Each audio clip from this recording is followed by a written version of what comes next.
The forest was quiet, save for the occasional rustle of leaves stirred by the wind and the rhythmic crackle of the campfire Alex Donovan had just built. He sat on a weathered log, his elbows resting on his knees, staring into the flickering flames. It had been a long time since he'd last escaped the noise of the world, his world, filled with deadlines, emails, and the unrelenting hum of city life.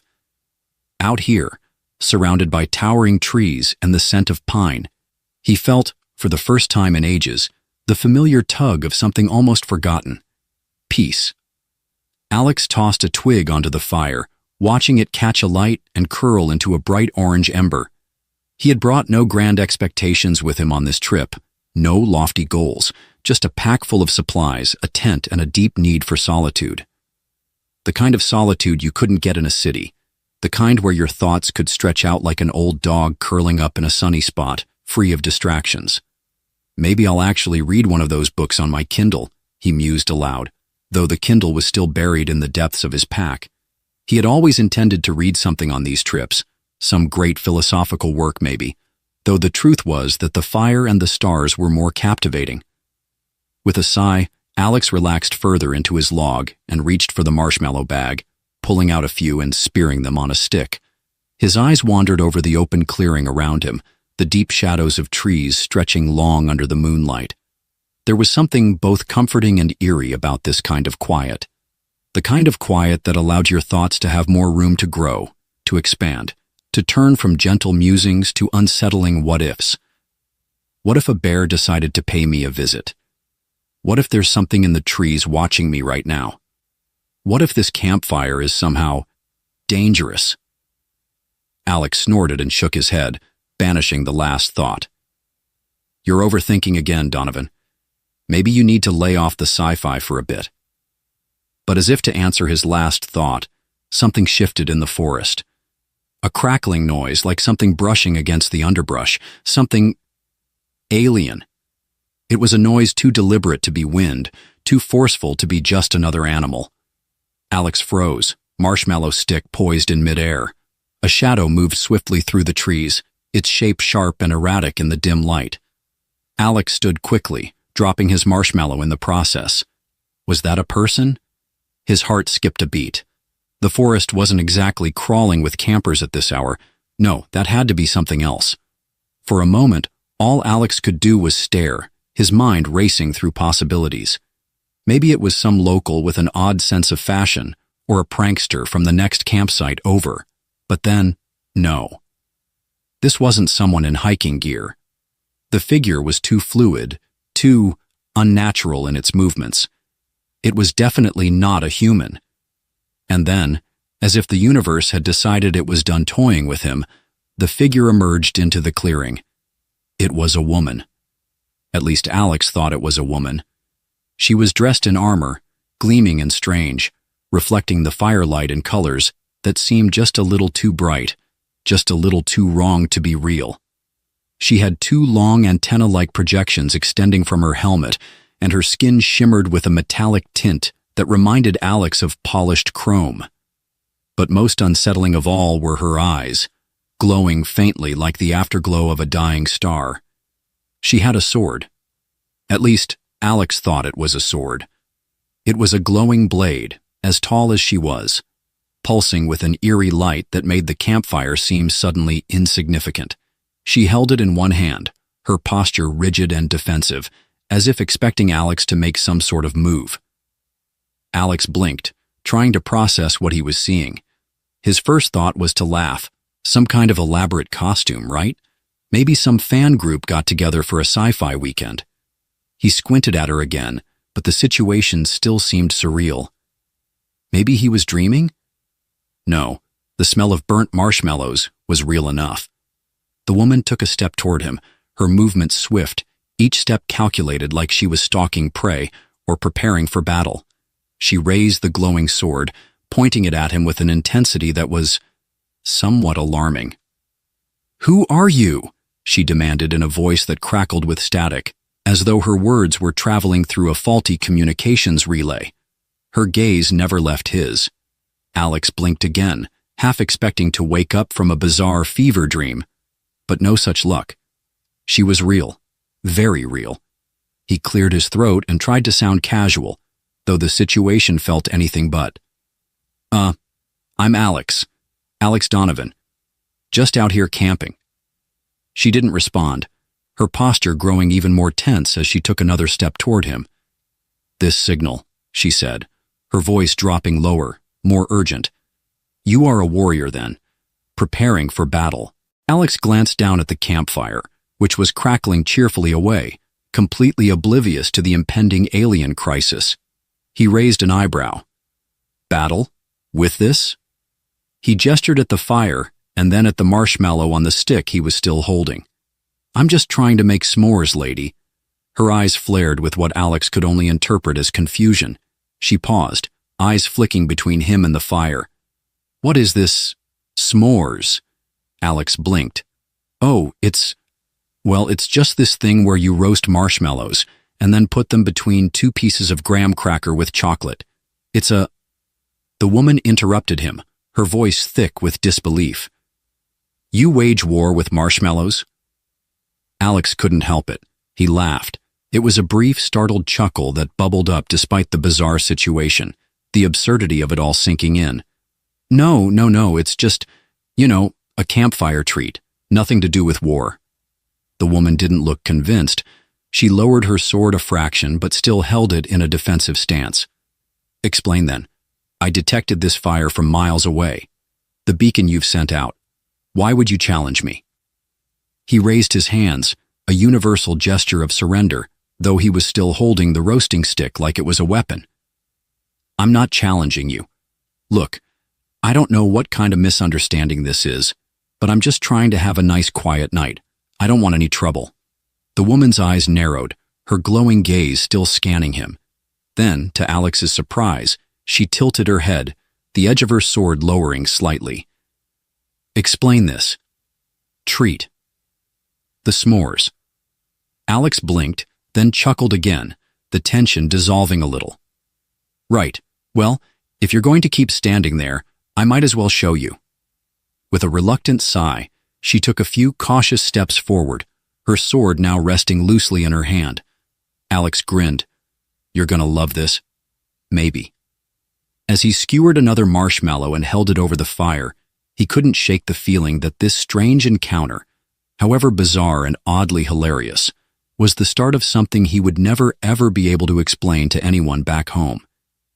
The fire crackled merrily as Alex slowly extended the marshmallow stick toward the woman, who was now standing much closer than he would have liked. She had lowered her sword, though the glint of it still caught the light, and her glowing eyes followed every motion with an intensity that made him feel like he was being scrutinized by a sentient microscope. She didn't seem quite as hostile as before, but she was still a mystery wrapped in metallic armor, with enough unexplained technology to make Alex wonder if his survival instincts were entirely offline. So, Alex began, trying to sound casual while juggling the marshmallow, which was starting to char on one side. I know you're probably used to, laser battles and high-speed chases across the galaxy, but this is a little more down to earth. You just roast marshmallows like this. He demonstrated, turning the stick in slow circles over the flame, careful not to burn the delicate white puff too much. The woman, Zira, as she had introduced herself, continued to watch, her arms crossed over her chest in a way that made Alex wonder if she'd ever relaxed a muscle in her life. Her helmet, still reflecting the firelight in eerie patterns, obscured her face, but her posture spoke volumes. She wasn't buying any of this. Her tone, though polite, had that edge of skepticism Alex was starting to recognize. I detect no logic in your actions, human. You are using fire as an entertainment device? Her voice was a strange mix of curiosity and confusion, a synthetic undertone carrying through her words. The universal translator she carried had done wonders up until now, but there were still moments of peculiar phrasing that made it sound like she was reciting a manual rather than engaging in a conversation. Entertainment device? You're kidding, right? Alex chuckled, shaking his head. Look, fire is fire. You use it to cook things, stay warm, maybe light up the night a bit, but He gestured vaguely with the marshmallow. This? This is a tradition. We call it camping. Zira tilted her head slightly, which Alex thought was probably the alien equivalent of furrowing her brow. Camping? The act of gathering resources and constructing a temporary shelter for the purpose of amusement? Her voice trailed off as if she was searching for words to complete the concept, her expression hidden behind her reflective helmet. Kind of, yeah, Alex said with a half-smile. It's not exactly about the shelter or the resources, though. It's about taking a break from everything. You know, disconnecting from the world and… He gestured around him with both arms. Just being here, in nature, with no Wi-Fi, no cell service, no boss calling you at midnight about a report. Just peace. Jira's stance shifted again. This time, there was an almost imperceptible shift in her posture. Alex wasn't sure if it was her interpretation of sympathy or just her attempt to grasp the concept. She shifted her weight from one foot to the other, clearly trying to process this new information. Explain, she commanded more firmly now. What is Wi-Fi? Wi-Fi? Alex said, caught off guard. He didn't even think to explain something so basic to someone who might have never encountered anything like Earth's technology. Oh, right. So Wi-Fi is, well, it's sort of like invisible internet, a signal that connects your devices to the internet without wires. It's like, magic for phones. It's how people can be constantly plugged into the rest of the world, without having to be physically connected. He paused, unsure how to explain this in terms that might make sense. It's like your ship, I guess, but for things that don't need to fly. Jira's eyes flickered, the glow in them dimming for a brief second before flaring back to their usual intensity. She processed his words as if they were an equation she was desperately trying to solve, before finally speaking. So, this Wi-Fi is a force that binds your people to each other, like the gravitational pull of a star. Alex blinked. Sort of, I guess. He took a deep breath, trying not to laugh. But it doesn't pull you physically anywhere. It's more like it's invisible so you can't really see it. But it connects people like, well, telepathy. Sort of. Zira's helmet tilted to the side in confusion. Telepathy? Her voice was almost tentative now. But your species does not have telepathic abilities? No, Alex chuckled. Not at all. But we've got gadgets for everything. Why do it the hard way when you can just send a text, right? He dropped the marshmallow into the fire, watching it puff up in a fiery explosion. I think you'd get the hang of it if you spent more time on Earth.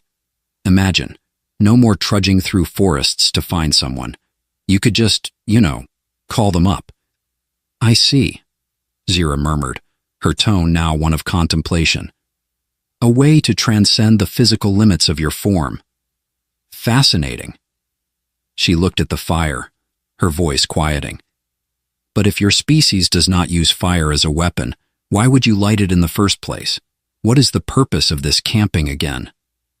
Alex blinked. He had assumed she'd understood, but clearly she was still processing.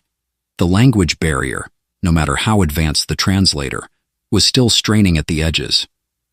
Look, Alex said, suddenly feeling a little awkward. It's simple, okay? Camping is about peace. It's about stepping away from the noise. But if you're not into it, that's fine. We can just… Zira interrupted him, holding up a hand. Peace, a concept I understand. My people… She hesitated, her voice softening, as if the weight of the next word she spoke required careful precision. My people once sought peace long ago, but peace requires trust, and trust requires understanding, and understanding requires communication. Bingo, Alex said, grinning. He couldn't help himself. Finally, someone gets it. That's exactly it. And if you're ever in the mood to give camping a try, I can… Zira looked him over, her glowing eyes narrowing. If your people are capable of peace, then why do you use fire as a signal? To call me here. Alex paused, suddenly realizing where the conversation was going. He swallowed, his throat dry. Wait, hold on. You think I… Called you here? With the fire? Jira's gaze hardened, her posture shifting once again, all business. Yes, I detected a flare of energy, a challenge, a declaration of war. This fire is an invitation to battle. Alex blinked, his smile faltering. No. No, it's not. You've got it all wrong. This is just a campfire. A campfire for, like, marshmallows and good times, not, intergalactic warfare. Jira stood still, her sword at the ready. Then why have you summoned me? Alex hesitated, unsure how to explain that the only thing he'd summoned was a slightly burnt marshmallow. Okay, he said, raising his hands defensively. Maybe in your culture fire means war, but here it just means relaxation. Think of it like an invitation to chill. Jira tilted her head again, still not fully convinced. Chill? She repeated the word slowly, as if testing it in her mouth. Then, after a beat, she added, Does this chill involve defeating an opponent? Well, Alex said, an irreverent grin creeping back onto his face. Not unless the marshmallows decide to revolt, but, I don't think they're that organized.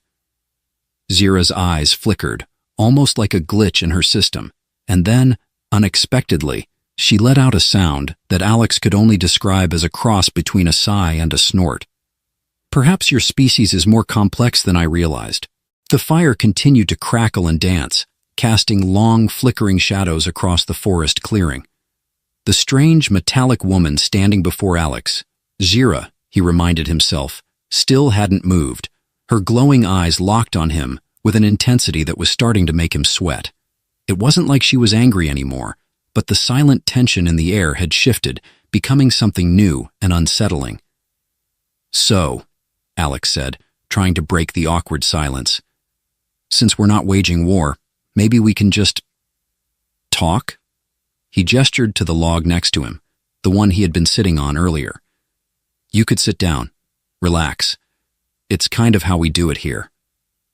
Jira didn't move immediately, her eyes scanning the area as if making sure there was no hidden ambush waiting in the shadows. After a long pause, she finally lowered her sword, but only slightly, keeping it at the ready in her other hand as she approached the log. Her armored footsteps were almost soundless, and Alex couldn't shake the feeling that she was more accustomed to walking through hostile terrain than a peaceful forest at night.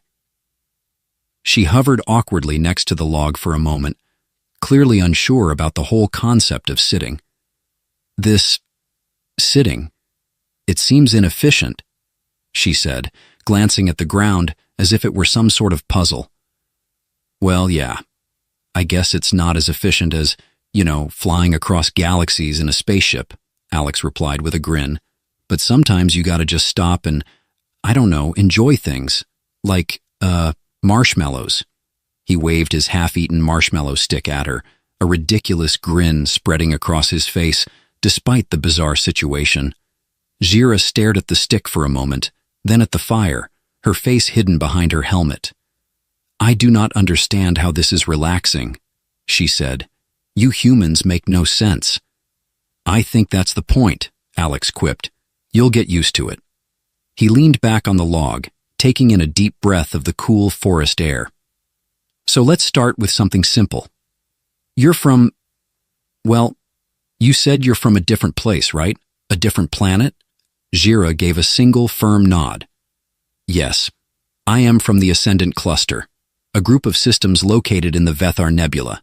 My people, the Kainar, are amazing warriors who patrol the galaxy, bringing peace and justice wherever they go, Alex interrupted with a mock-serious tone. Yeah, I gathered that. You got the whole warrior vibe going on. He gestured vaguely to her glowing armor, then to the massive sword still gripped in her hand. Jira's eyes flashed with a brief spark, but instead of annoyance, her tone softened slightly. We do seek peace, but our methods... She paused. Our methods are different. My people believe that true peace can only be achieved through dominance, through control.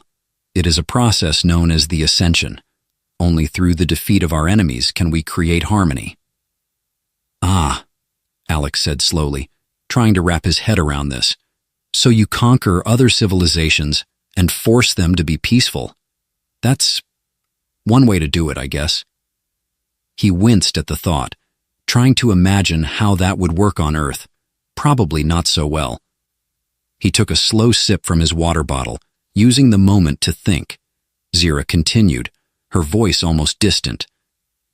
For us, peace is an ideal, something to be earned through strength. My mission here was to determine whether your species posed a threat.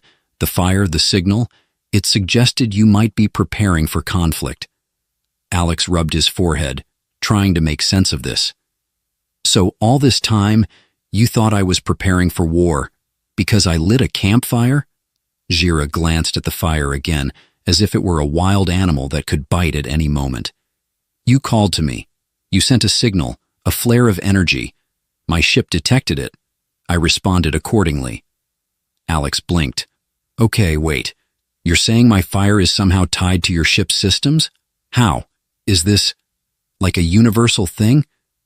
Did you think all campfires are signals of war? 'Cause if that's the case, your people must have some serious diplomatic issues. Zira hesitated, her expression unreadable behind her helmet. The Kainar have a heightened sensitivity to certain energy fluctuations.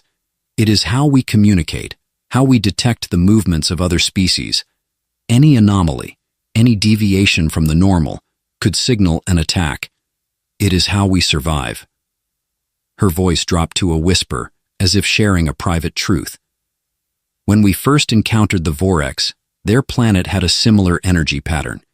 They used fire to summon our fleets. It was a signal to fight. Alex stared at her. Oh, okay. That's pretty intense.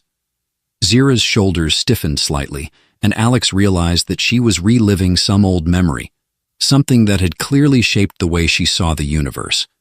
She didn't seem like the kind of person who easily opened up, so he decided to ease the tension with a little humor. So, Alex said, leaning back on the log with an exaggerated sigh. Let me get this straight. You thought I was going to summon a fleet to fight you? Me?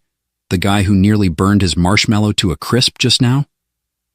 Zira's glowing eyes flickered in what Alex could have sworn was a brief moment of amusement. It was not your marshmallow that I feared, she replied, her tone almost dry. It was your signal, your fire. Well, Alex said, looking down at his almost destroyed marshmallow, the signal might have been a little overenthusiastic, but trust me, Zira, I'm not about to start a war over a campfire. I just wanted to get away from the city for a while, and, try to get back to the basics.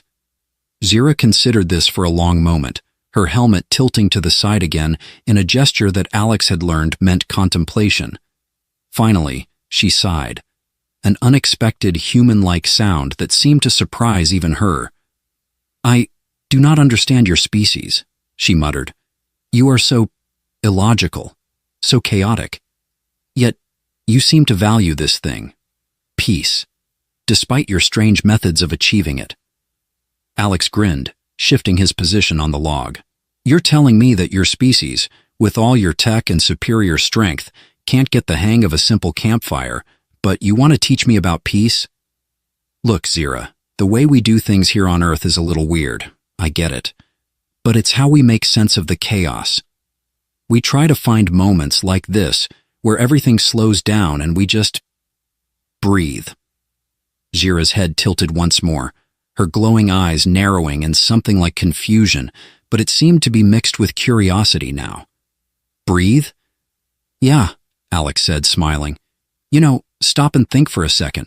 Relax. That's how we find peace, I guess. It's not always perfect, but it's real. Zira was silent for a long time, the fire crackling between them. Her eyes flickered once more, and this time, Alex swore he saw a hint of something. Doubt, maybe? It was a small thing, fleeting and subtle, but it was there. Perhaps your peace is different from mine, she said, her voice softer now, almost questioning. But maybe I can learn. From you, from this campfire. Alex blinked, not sure if he was hearing things correctly. Wait, you're saying that I, the guy who can't even cook a marshmallow properly, am teaching you about peace? Zira's voice was calm, though there was a touch of humor in her tone that Alex hadn't expected. It seems so, human. You are strange, but perhaps there is something to your chaos. Alex leaned back, shaking his head. Well, if you ever need more marshmallows, just let me know. The fire had settled into a calm glow, casting long shadows that danced like spirits in the night. Alex and Zira sat across from each other now, the weirdness of the past few hours settling into a strange sort of rhythm. The campfire was no longer an alien battlefield between them, but rather a neutral ground, a place where the unspoken tension had, for the most part, faded.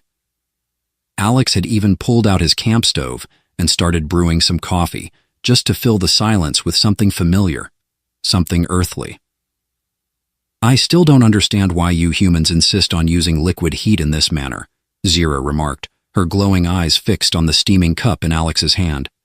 Your primitive technology relies on fire for warmth, and now you add liquid to it. She gestured to his coffee pot, now releasing a faint aroma of roasted beans into the cool night air. It's a comfort thing, Alex said, grinning as he took a careful sip. There's something about holding a warm cup in your hands that just feels right. You know, like how you hold your sword. It's like a sense of security. Zira's gaze flickered to her blade, and then back to Alex. I do not find comfort in my sword, she said, her voice low. It is a tool, a weapon. I hold it because it is necessary. Ah, so no warm, cozy feelings with your sword then? Alex said with a mischievous grin. Guess you don't enjoy the whole campfire vibe after all. Zira regarded him for a moment, her helmet tilting slightly. I do not enjoy the warmth of the fire, no. But I understand its purpose now. I see how it connects you to the world around you. She paused. I still do not understand how it could be useful for peace. Well, Alex said, leaning back against the log. Peace is complicated. It's not just about stopping wars, you know. It's about people connecting, finding common ground. He chuckled, trying to lighten the mood. And in some cases, that common ground might just be a couple of marshmallows and some bad campfire songs. Zira seemed to consider this for a moment, then turned her gaze back to the fire, her eyes flashing as if deep in thought. Alex felt a small sense of triumph. Maybe, just maybe, she was starting to understand the human concept of peace, or at least the idea of sharing a quiet moment without charging into battle. But before he could savor the moment, a rustling sound broke the silence. It was faint, but enough to make both of them tense up. Zira's hand immediately hovered near her sword, and Alex instinctively reached for the nearest stick. Great, he muttered. I swear there's never a dull moment. Zira's eyes darted to the trees surrounding them, her posture alert, her senses finely tuned for potential danger. Alex did the same, scanning the edges of the clearing. The rustling grew louder. Something was definitely approaching. I'll check it out, Alex said, though the words felt ridiculous even as he said them. Zira shot him a glance, one that clearly conveyed her skepticism. Check it out? You are not equipped to— Yeah, Alex interrupted, standing up and grabbing his flashlight. I'm not exactly packing heat like you, but I'm gonna check it out anyway. Maybe it's just a deer, or, a really determined raccoon. Not everything needs to be a battle, Zira. Zira, despite her obvious concern, didn't try to stop him. She simply watched, her gaze steady and calculating as Alex slowly approached the source of the noise. He made his way to the edge of the clearing, stepping carefully through the underbrush, his flashlight cutting through the darkness. The rustling stopped. For a moment, Alex felt that eerie stillness settle over him, a quiet before the storm. He was about to turn back when he heard the unmistakable sound of something large moving through the woods. Without warning, a figure emerged from the shadows, a tall, lanky silhouette, standing awkwardly like someone who had just stumbled upon the wrong party. The first thing Alex noticed was the large backpack slung over its shoulders, almost comically oversized.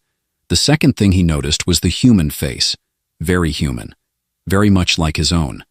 The third? the strange, glowing tattoo across the person's forehead that resembled an alien symbol more than anything he had ever seen. The person stopped dead in their tracks as Alex's flashlight illuminated them. The figure blinked, clearly startled by the sudden light. Alex was equally stunned. Hey there?" Alex said, his voice faltering a little. "You, lost or something?" The figure's eyes, also human, but strangely bright and clear, narrowed as they focused on Alex. A soft laugh bubbled up from their throat. "I wouldn't say lost exactly," the figure said, their voice smooth, almost too smooth. "But, well, this isn't where I was intending to land." They looked around, their eyes finally landing on Zira, who was still watching from the clearing, sword half drawn. "Well, this is interesting." Alex felt a chill run down his spine. There was something about the figure that didn't quite add up.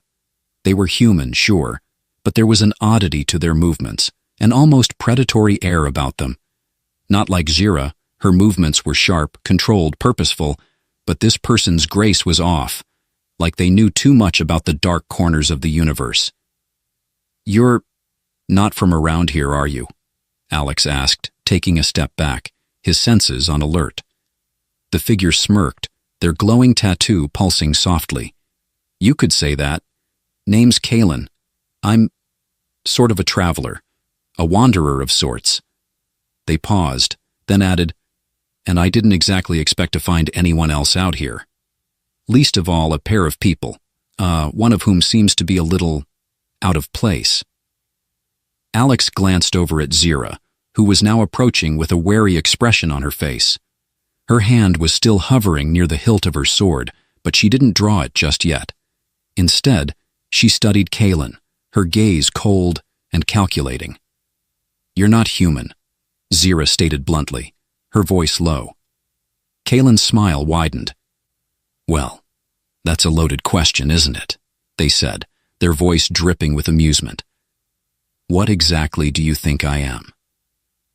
Alex wasn't sure whether to be fascinated or terrified, but he was certain of one thing.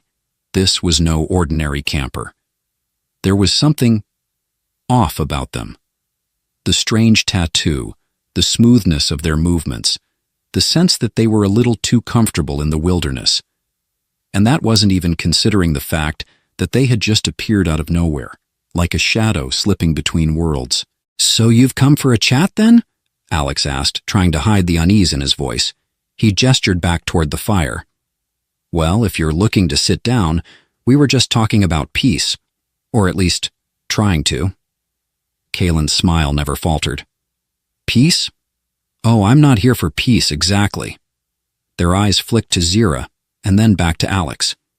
"But I am interested in what you two are doing out here. It's not every day you meet a Kynar and a human in the middle of nowhere." Zira's hand finally hovered over the hilt of her sword, but she didn't draw it. She looked at Kalen, her eyes narrowing. "You know what I am?" Kalen shrugged, nonchalant. "I know more than you might think." They stepped forward, glancing over their shoulder at Alex. "But that's a story for another time, isn't it?" Alex exchanged a glance with Zira. He didn't know whether to run, fight, or offer Kalen another marshmallow. The air between them crackled with tension, the kind that only happened when you realized that nothing was as simple as it first appeared. The fire crackled quietly, its warm light dancing over the strange trio gathered in the clearing. Alex sat cross-legged on the ground, feeling like he was stuck in a surreal moment between two worlds, one where he was just a guy camping in the woods, and the other where he had somehow ended up in the company of a warrior from another star system and a mysterious traveler whose very presence seemed to bend the fabric of reality. It wasn't exactly what he had expected when he left the noise of the city behind. Kalen had seated themselves across from the fire, a casual, almost bored expression on their face, despite the tense situation. Zira stood slightly off to the side, her glowing eyes never leaving Kalen. If she had any intention of letting her guard down, Alex wasn't sure he'd live long enough to see it. "So," Alex said, trying to cut through the silence. I gotta ask, what exactly do you mean when you say you're a traveler? Are you like a nomadic wanderer of space? Or are you just lost? Because if you need directions, I'm pretty good with maps. Well, paper maps. He chuckled nervously, rubbing the back of his neck. Not so good with star maps, though. Kalen's lips twitched upward, a smirk playing at the edges of their mouth. I suppose you could say I'm a wanderer of sorts, Kalen replied, their voice smooth as silk, like every word was carefully chosen to elicit maximum interest. I've wandered through galaxies, visited civilizations you wouldn't believe, and learned things that even your closest scientists wouldn't know where to start. As for directions, well, I'm not exactly in need of them. Zira's gaze flicked over to Kalen, her stance tight. So you are not human, she stated, her tone flat, but Alex could hear the edge in her voice. You're something else. What are you? An anomaly? An agent of the Vorex? A rogue agent? Kalen chuckled softly, their eyes glowing with an eerie light. Rogue agent? That's a fun label, but no, I'm neither an anomaly nor a soldier of anyone's army. They leaned forward, lowering their voice just enough to add an air of intrigue. I'm something far more complicated. Alex was now officially intrigued and admittedly a little freaked out, but curiosity had always been his Achilles heel. He leaned forward, eager to hear more. So you're not with the Vorex, Alex said, trying to piece things together. But you know a lot about them. And you've been to different galaxies? He shook his head in disbelief. Okay, I thought I had a grasp on the universe, but now you're telling me we've got intergalactic travelers and secret wars happening, and I'm just here with a campfire and a bag of marshmallows. Kalen's eyes flickered with amusement. Oh, believe me, marshmallows are a far more important part of the universe than you realize. In some galaxies, they're considered a delicacy. You humans are onto something. Zira crossed her arms, clearly not entertained by the banter. We do not have time for such nonsense. If you know the Vorex, you know the threat they pose. They are the true enemy, not... She paused, glancing at Alex, and then back at Kalen. Whatever it is you are. Kalen raised an eyebrow. Oh, I'm well aware of the Vorex. I've crossed paths with them more than once, but as for being their enemy... Kalen's voice dropped lower, almost conspiratorial. Let's just say that the Vorex are part of a much bigger puzzle. They're pawns in something far larger, and they're not the biggest threat out there. Alex felt a chill crawl down his spine. Bigger than the Vorex? He repeated, trying to keep his voice steady. Is there something worse than them? I mean, what could possibly be worse than a race of space invaders with a taste for destruction? Kalen's eyes locked onto his, the amusement fading from their expression. You're thinking too small, they said, voice low. The Vorex are just one piece in a much darker game. The true enemy isn't even from your galaxy. They leaned forward, their glowing tattoos pulsing faintly with each word. There are forces out there, ancient, that have been waiting for millennia. Forces that have wiped out entire civilizations without leaving a trace. And they're coming. Zira's posture stiffened at the mention of an ancient enemy, and Alex's heart skipped a beat. He wasn't sure whether to be terrified or fascinated by Kalen's cryptic warning, but the unsettling truth in their words made his stomach twist. All right, Alex said slowly, trying to keep a sense of humor in the situation. So we've got ancient galaxy-wrecking forces lurking out there, and here I thought I was just worried about losing my job back home. He gave a nervous laugh, though it didn't entirely mask the unease gnawing at him. But if you've crossed paths with the Vorex before, then what? You're just out here camping with a couple of strangers? Kalen leaned back, the faintest hint of a smirk returning to their face. I told you I'm a traveler, and sometimes traveling brings me to unexpected places. People like you, they said, nodding toward Zira, and humans like him. They gestured toward Alex. Have a part to play in what's coming. You might not see it yet, but your lives will be intertwined with things much larger than your campfires and marshmallows. Alex felt a sense of disorientation sweep over him. Wait, wait, wait. Are you telling me that just some guy trying to get away from the city for a couple of days, am going to have some grand role in this whole intergalactic conspiracy thing? Kaylin's eyes softened for a moment, though the intensity never fully left them. You have no idea, they said quietly. Everyone plays a role, whether you're aware of it or not. But in the grand scheme of things, sometimes the most unlikely people end up shaping the fate of entire worlds. Jira, still wary and suspicious, stepped forward. And why should we trust you? You could be lying, playing some game to lure us into your own schemes. Kaylin's face didn't shift, their expression calm and collected. Because I have no need for lies. The truth is enough. They glanced at Alex, then back at Jira. I'm not asking for your trust. I'm telling you that you need to listen. The time for waiting is over. The universe is changing, and the war you think is coming, it's already begun. Alex swallowed hard, trying to make sense of it all. His world had gone from strange to downright bizarre in the span of a few hours. He had started this trip to escape the chaos of his life, but now it seemed like he had stumbled into a much bigger mess. And Kaylin, the mysterious wanderer, was the only one who seemed to know what was going on. So what do we do? Alex asked, his voice quieter now, more serious than before. How do we even begin to stop whatever's coming? Kaylin's eyes glittered in the firelight. That's the question, isn't it? They sat back, letting the words hang in the air. But before we start thinking about stopping anything, you'll need to understand the bigger picture. And to do that, you're going to have to trust that not everything is as it seems. Jira's hand gripped her sword tighter, but she said nothing. Alex wasn't sure whether she was ready to fight or just waiting for the right moment to hear Kaylin's next words.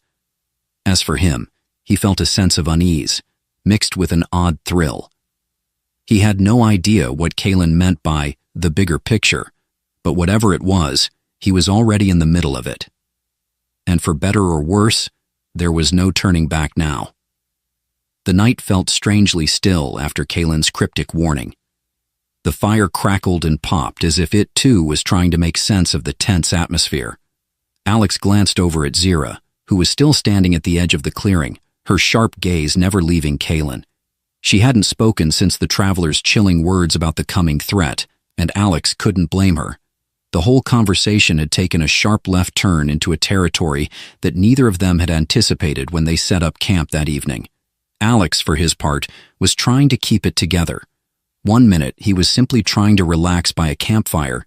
The next, he was listening to some mysterious figure talk about intergalactic wars, ancient enemies, and the fate of the universe. This was not the kind of vacation he had in mind.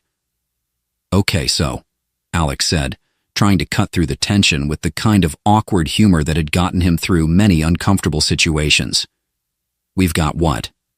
A universe-ending catastrophe, some ancient evil forces, and apparently I'm part of the whole thing now. And what? Is that supposed to be a Monday morning thing? Because I'm just trying to get through the weekend. Kaylin chuckled softly, but their smile didn't quite reach their eyes. It's a little more serious than a weekend getaway, I'm afraid. You're right to be concerned. But humor won't stop the storm that's coming. It's not just some battle, Alex. It's everything. Jira, still wary, took a step closer. Enough riddles, she said, her voice sharp as a blade. Tell us exactly what you know. Who are these ancient forces, and why are they targeting us? Kaylin's eyes gleamed, and for a moment they looked almost distant. You wouldn't believe me if I told you. Their voice was soft, but heavy with meaning. But I'll try. You see, the Vorex are part of something much older than even their wars. They were created, in a sense, by an entity, something that has lived longer than most of the galaxies you know. It has no name, at least, not one that your kind can comprehend. Jira's posture stiffened, and Alex could see the tension in her jaw. Go on, she urged, though her voice betrayed no sign of her own unease. We are listening. Kaylin's fingers twitched, and for a moment, Alex thought they might reach for some hidden weapon, but they only reached up to tap their temple. The entity, if we can even call it that, is older than the stars themselves. It exists in the space between universes. It feeds on the life force of entire worlds, draining them of their essence until nothing remains but a hollow echo. They paused, glancing at both of them, and it has awoken. Alex felt the hairs on the back of his neck stand up. This was way beyond any kind of survival story or adventure he could have imagined. "Wait, so this thing is like a cosmic vampire?" he asked, though his voice betrayed the absurdity of the question. "Drains life force? And the Vorex are, what? Like, its servants?" "Exactly," Kalen replied, nodding. "The Vorex are its agents. They are drawn to worlds full of life, worlds that can be consumed. They've been doing its bidding for centuries, wiping out civilizations for the entity's hunger." Zira clenched her fists. "Then why hasn't anyone stopped them? Why haven't the Kynar intervened?" Her tone was both a challenge and a plea, but Kalen's gaze softened slightly, as if they understood the question better than anyone else. The Kynar, the Vorex, the worlds in between. They are all part of a much larger cosmic dance, Kalen said. "It's a balance. The entity has been kept in check for millennia, but now it's making its move. And with it, the Vorex are spreading, consuming, conquering." Alex let out a sharp breath. "So we're caught in the middle of this cosmic dance because of some entity that's been lurking in the shadows of the universe?" His voice was tinged with disbelief. "And you're saying just a guy with a camping stove and a surprisingly good playlist on his phone, I'm supposed to do something about it?" Zira's gaze flickered to him, her eyes narrowing. "You are not just a man, Alex," she said, her voice steady and serious. "Your presence here is no accident. You are part of this." Alex opened his mouth to respond, but before he could speak, a low hum filled the air. It was subtle at first, like the sound of a distant engine, but then it grew louder, vibrating through the ground beneath them. Kalen's eyes sharpened, and their smile faded. "That sound," Kalen murmured, "is the warning." "What is it?" Alex asked, suddenly feeling the weight of something shifting around them. Zira, who had been so focused on the conversation, now snapped into action. She reached for her sword, her movements swift and fluid. "A ship," Zira said, her voice tight. "But not just any ship. This is—" Before she could finish, a massive shadow loomed over the clearing, cutting off the night sky. A ship, large and ominous, descended from the clouds, its shape like a dark, shifting cloud that seemed to suck the light from the surroundings. The hum of the ship's engines became deafening, and the ground trembled as it landed with a soft thud just beyond the tree line. Alex froze, staring at the enormous craft. It was unlike anything he had ever seen, sleek, angular, and built for function rather than beauty. The surface of the ship glowed with an eerie, otherworldly light, casting long shadows across the clearing. "Do they always land so dramatically?" Alex asked, voice dry with disbelief. "I mean, couldn't they just pop in quietly? Maybe text ahead?" Zira shot him a quick glance, her eyes hard as steel. "This is no ordinary arrival. You need to hide. Now." Before Alex could react, Zira was already moving, her quick reflexes guiding her toward the tree line, pulling him with her. He followed, adrenaline kicking in, his earlier thoughts of marshmallows and stargazing now distant memories. "I'm guessing we're not exactly invited to a dinner party," Alex whispered, his heart pounding in his chest. Zira shot him a sharp look, then turned her attention back to the ship, waiting for the next move. Alex had no idea what was coming next, but whatever it wasn't going to be as simple as roasting marshmallows over a campfire anymore. The silence in the forest was deafening. The shadow of the ship hung over the clearing like an omen, blocking out the stars and the moon, leaving only a sickly, flickering light from its underbelly. Alex crouched behind the boulders, his heart pounding in his chest, but his mind was working overtime. Zira had gone completely still beside him, Her eyes locked on the ship, every muscle coiled in anticipation.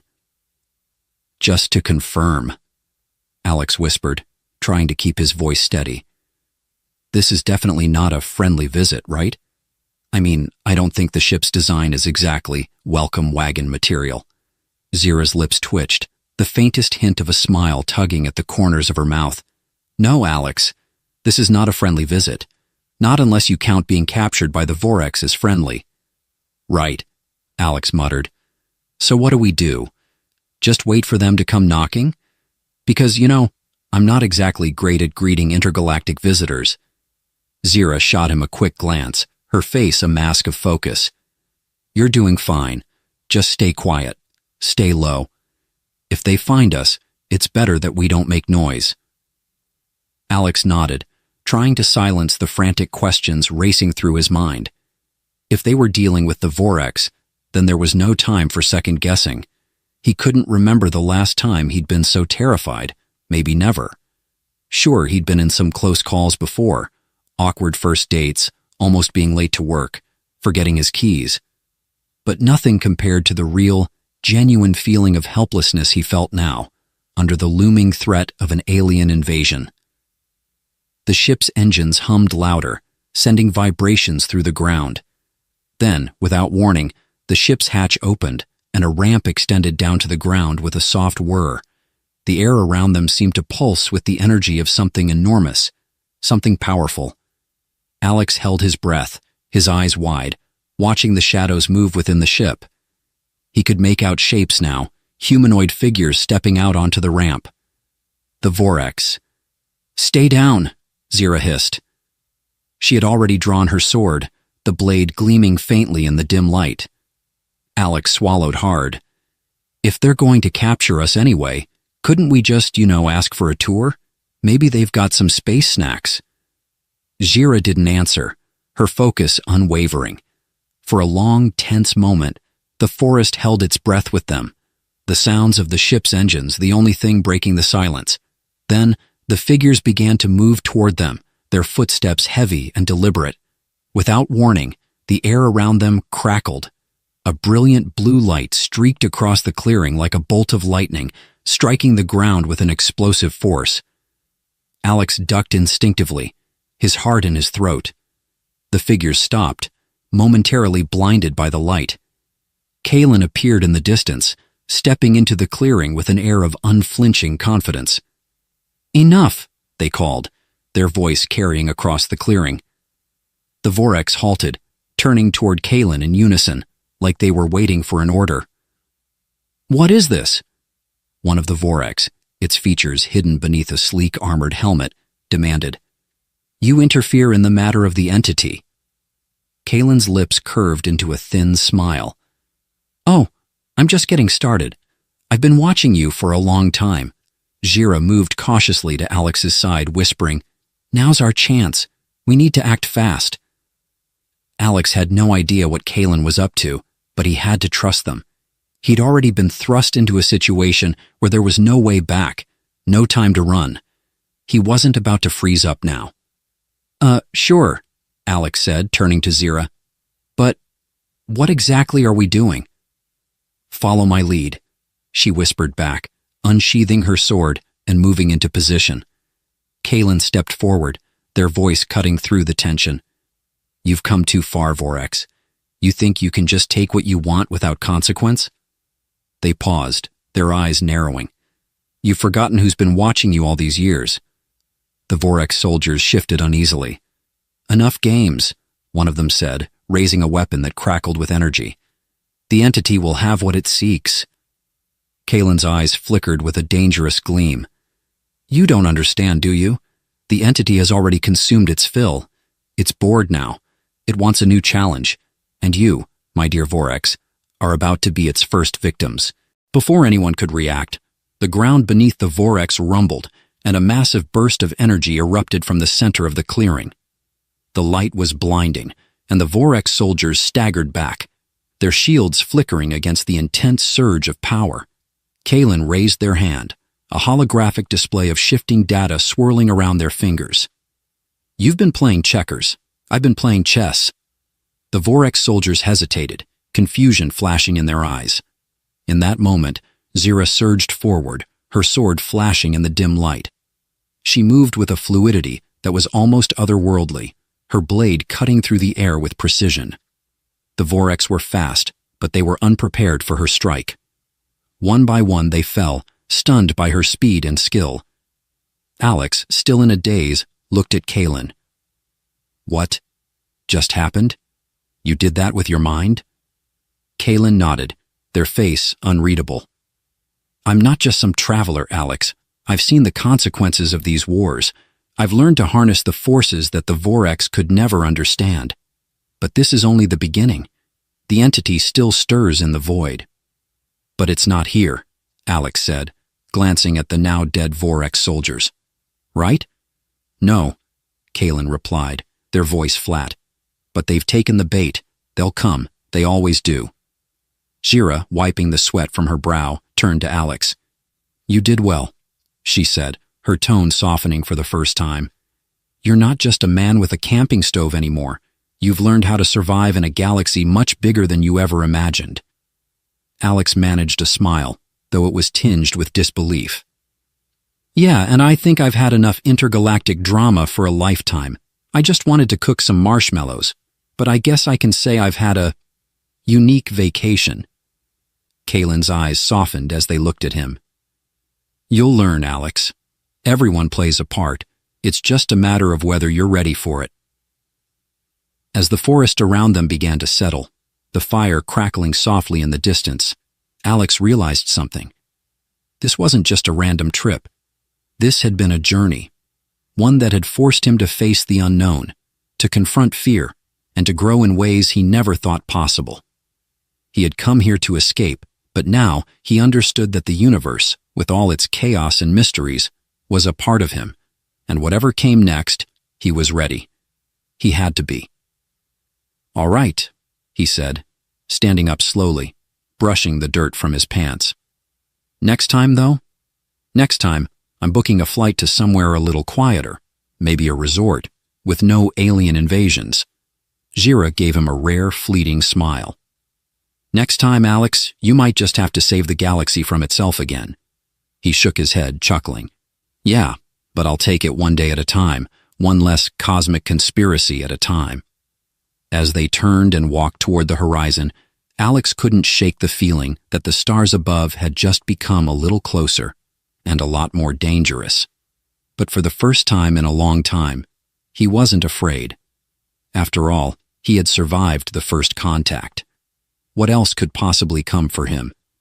And as the campfire's last embers flickered and died, Alex knew that whatever happened next, the universe was no longer something he could ignore.